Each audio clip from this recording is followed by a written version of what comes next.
Bonjour. Bonjour Cyril Chiche. Vous êtes cofondateur et CEO de l'entreprise Lydia. Si vous deviez expliquer le plus simplement possible ce que fait Lydia sans utiliser les mots fintech, transactions d'argent et néobanque, que diriez-vous? Alors, Lydia est une application mobile qui permet de faire finalement ce que vous permet de faire votre banque d'une manière beaucoup plus agréable, beaucoup plus simple, beaucoup plus intuitive. Donc, un compte, une carte, du crédit, de l'épargne, de l'investissement. Et comment avez-vous eu l'idée de créer Lydia? Alors au départ, on n'avait pas l'idée de créer Lydia tel que c'est aujourd'hui. Ça s'est évidemment construit au fur et à mesure du temps et des besoins des utilisateurs qu'on a découverts, mais aussi des possibilités que nous offrait à la fois la technologie et la réglementation.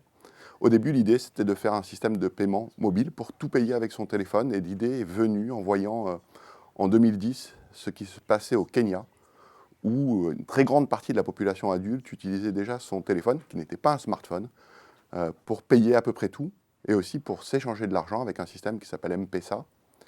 Et simultanément, en creusant un peu ce sujet-là du coup, on s'est rendu compte qu'au Japon et en Corée du Sud, on payait déjà pour le coup avec son smartphone et en étant très bancarisé, même multi-bancarisé, dans des endroits comme McDo. Et c'est là que l'idée s'est cristallisée de se dire si ça marche dans des environnements aussi diamétralement opposés d'un point de vue équipement technologique et bancarisation, alors effectivement, comme le disent les cabinets d'analyse depuis 10 ans, ça va arriver ici aussi. Il faut juste trouver le bon usage et le bon moyen de le mettre en œuvre pour que les gens l'adoptent. Comment est née cette fameuse expression «Je te fais un Lydia»? C'est un grand mystère, on n'en sait rien. On ne l'a pas inventé, ce n'est pas un coup de marketing.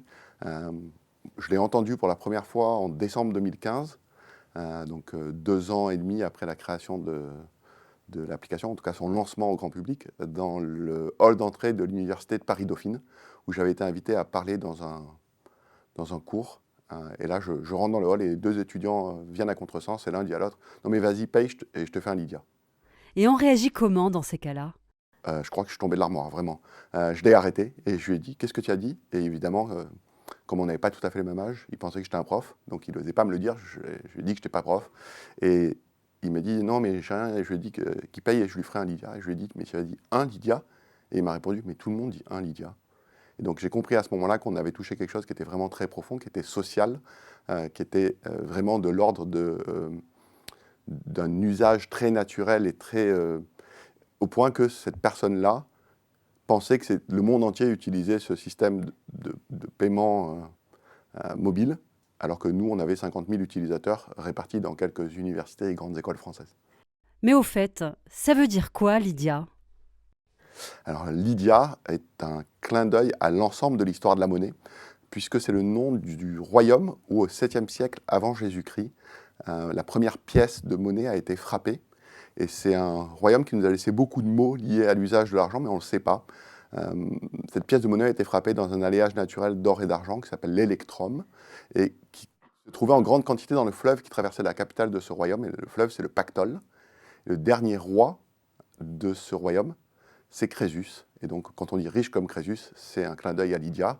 Et finalement, nous aussi, on a voulu, en créant une solution pour faire évoluer la manière dont on échange de l'argent, faire un clin d'œil à cette histoire vieille finalement de presque 3000 ans. À quel moment avez-vous su que Lydia allait être un succès? Ce jour-là, dans le hall de l'université de Paris-Dauphine. Quand une marque qui a si peu d'utilisateurs devient un nom, entre guillemets, commun, rentre dans le langage courant plutôt, alors ça veut dire qu'on a touché quelque chose qui est très fort, très profond, et qu'on va pouvoir bénéficier euh, de quelque chose que tout le monde recherche dans les entreprises B2C, qui est l'effet de réseau. Et c'est vrai que nous, on en a bénéficié à plein, puisque évidemment, ce bouche à oreille-là, le je te fais un Lydia, ça passe dans le langage courant, a valu toutes les campagnes marketing du monde. Et c'est pour ça qu'on a, pendant très longtemps, pas eu d'équipe marketing du tout, et que nos investissements marketing, encore aujourd'hui, restent extrêmement faibles par rapport aux 7 millions d'utilisateurs que compte aujourd'hui l'application, dont 41% de tous les Français qui ont entre 18 et 35 ans.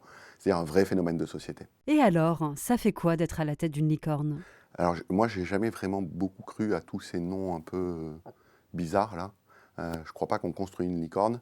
Et c'est encore plus embêtant d'utiliser ce terme de licorne qui est un animal mythologique, donc qui n'existe pas, pour définir une entreprise qui existe, dans laquelle des gens travaillent de manière sérieuse, appliquée.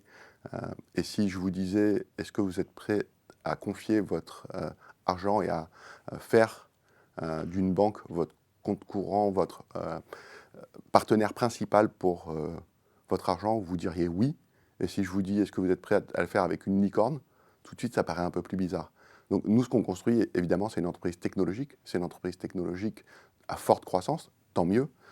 Mais ça reste une entreprise qui doit apporter un service pour rendre le quotidien des Français et demain des Européens plus simple sur un sujet qui est très tabou, qui est l'argent. Alors après, qu'on donne des noms d'animaux qui n'existent pas à des entreprises en fonction de leur valorisation, je ne sais pas si une entreprise qui ferait de l'embouteillage de bouteilles ou notre activité industrielle qui serait valorisée à 1 milliard, on l'appellerait une licorne, on l'appellerait juste une belle entreprise ou une entreprise d'avenir. Je crois qu'on est ça. Alors Lydia a bientôt 10 ans. Quel est le projet le plus fou que vous avez enclenché dans l'entreprise ? Sans hésiter, de démarrer. Si on avait su ce qui nous attendait, on ne l'aurait pas fait. Et le projet que finalement vous n'avez jamais osé lancer ?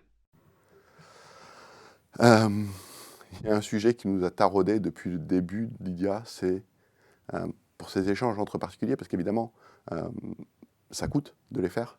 Chaque transaction coûte, c'est pas gratuit, coûte à l'entreprise. Et pour autant, on ne les a jamais fait payer parce qu'on a pensé que c'était une manière de permettre aux gens de franchir le pas. Et bon, là, on est en train de parler de très très gros volumes d'argent. Et donc évidemment, les coûts de ces transactions sont élevés. Et depuis des années, on se pose la question, est-ce qu'on ne le ferait pas payer ? Mais pour l'instant, on n'a jamais appuyé sur le bouton. Si vous ne deviez donner qu'un conseil pour entreprendre, quel serait-il ? Qu'un conseil pour entreprendre. Je crois qu'il ne faut pas entreprendre pour entreprendre. Je crois qu'il faut choisir un sujet qui vous passionne et s'assurer qu'on a effectivement la capacité de résilience pour porter ce sujet-là, même si ça va être difficile, même pendant très longtemps. Et si ce n'est pas le cas, il ne faut pas démarrer. Il faut aller travailler dans une autre entreprise parce que la réalité, c'est qu'entreprendre, c'est tous les jours affronter des difficultés. Et il ne faut pas croire que quand l'entreprise devient grande, quand ça devient une licorne, alors ça devient cool. Parce qu'en vrai, c'est toujours plus de responsabilités, toujours plus de difficultés, toujours à plus grande échelle et toujours des choses qu'on découvre au fur et à mesure. Alors il faut être prêt à ça. Et si on n'est pas prêt à ça, il ne faut pas prendre ce genre de risque. Et celui à ne surtout pas suivre. Investissez massivement en marketing avant d'être sûr que votre produit fonctionne d'un point de vue de l'accueil du public. On arrive à la fin de l'émission, mais avant de terminer, donnez-nous un mot pour compléter la phrase « Dans ma tech, j'ai ». La passion du client. Eh bien, merci beaucoup Cyril Chiche. On le rappelle, vous êtes cofondateur et CEO de l'entreprise Lydia. Au revoir. Au revoir. Baby, tell me to go.